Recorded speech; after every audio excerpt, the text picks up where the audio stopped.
In the book of Revelation, a mysterious mark was foretold, one that would shape destinies and divide humanity.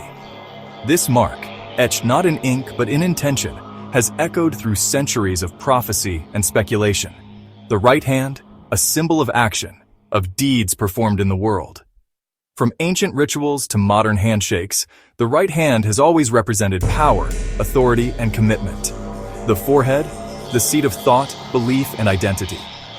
Across cultures, the forehead has been marked to signify allegiance, wisdom, or even rebellion. Think of the Hindu tilak, the ashes of Ash Wednesday, or the crowns of ancient kings. Together, these two, action and thought, form the code of a nation's soul. What happens when a society's hands and minds are aligned for good or for ill? Throughout history, we've seen faith transform into commerce, and sacred spaces become centers of trade. Is this evolution or corruption? The golden calf of old, now reborn as the modern marketplace. What do we truly worship today? Is the mark a literal sign, or a metaphor for the values we choose? The pages of Revelation turn, whispering warnings and riddles. Are we living in the age of the mark, or is it yet to come? When both hand and mind are corrupted, when our actions and beliefs serve only the beast, what future awaits us? Will we recognize the mark when it comes, or will we wear it unknowingly? America was once a living library, a civilization seeded with sacred frequencies. These frequencies were not just sounds or signals, but the very codes that shaped our collective conscience, our sense of purpose, and our connection to something greater than ourselves. But as the years passed, the signals faded. The airwaves that once carried wisdom now hum with static. Thought, once a sacred act, became entertainment, something to be consumed, not contemplated. I remember stories from elders who spoke of a time when ideas were debated with reverence, when questions were more important than answers. Now we scroll, we swipe, we laugh, and we forget. Action became performance. The divine blueprint, once etched into the heart of our culture, was overwritten by the algorithms of ambition. We traded the sacred for the spectacular, the meaningful for the marketable. Our cathedrals became stock exchanges. Our rituals became routines. The soul of a nation, once vibrant, now flickers in the glare of neon and screens. Now the moral scaffolding cracks. We celebrate rights without responsibility, freedom without wisdom. The ancient codes that once held us together are fading, replaced by symbols we no longer understand. The consequences are subtle, yet profound. We feel the emptiness in our celebrations, the hollowness in our victories. We sense that something essential has been lost, but we cannot name it. Pride replaces humility. We worship at the altar of self, mistaking abundance for meaning. I think of the old stories, of the golden calf, of lost tribes wandering in search of home. Are we not wandering now, dazzled by our own reflections, forgetting the source of our light? The right hand acts, but forgets who it serves. The forehead thinks, but forgets how to feel.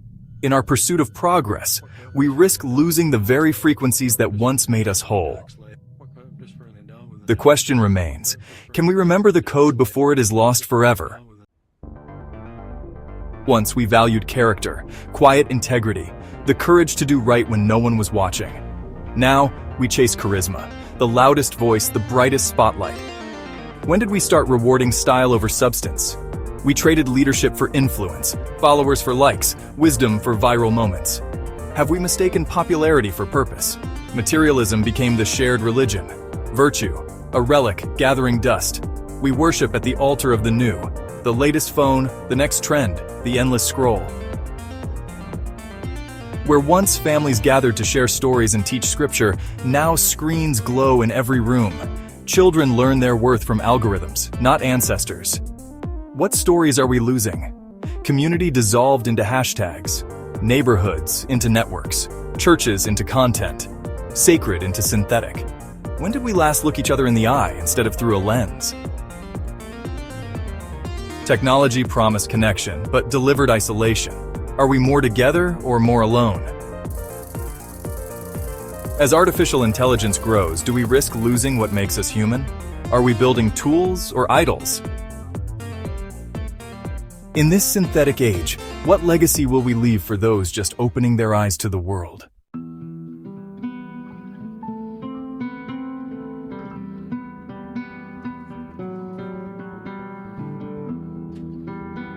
prophets warned us. Their voices echo through time, from Jeremiah's laments over Jerusalem's fall to John's visions on Patmos. In every age, my grandmother once whispered, people loved themselves more than truth. Lovers of self, arrogant. Lovers of money, reckless. A forehead marked by moral confusion, a right hand addicted to power. In Rome, emperors demanded loyalty. Today, algorithms demand our attention. I remember my father's trembling hand as he refused to falsify a report. A small act of resistance, a choice. But prophecy is not doom, it is mirror. Look, he said, at what we are becoming. Prophecy reflects our hearts, our fears, our hopes, and the crossroads before us.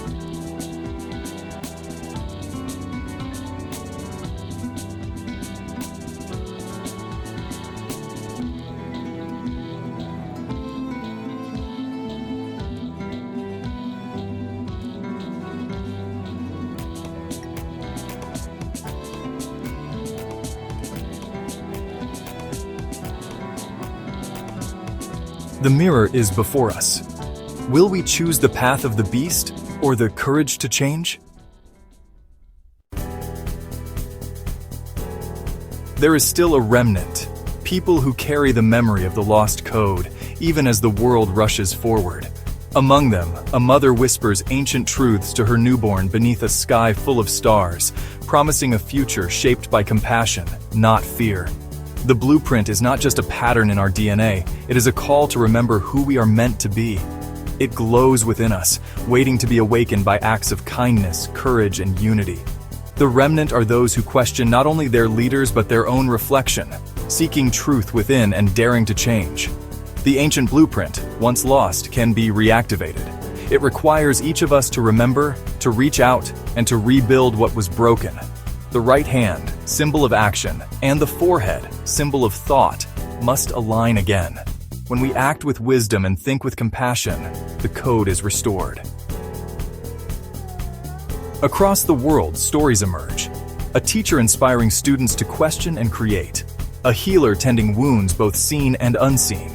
A child planting seeds in broken ground. These are the echoes of the remnant. This is not the end. This is the echo. The beginning of a new harmony, where the code is remembered and the blueprint is lived. Will you join the remnant? Will you help realign the right hand and the forehead and awaken the code within? Subscribe to Narrative Rush for more journeys into the forgotten and the possible. Stand with the remnant. Share your story. The path to realignment begins with you.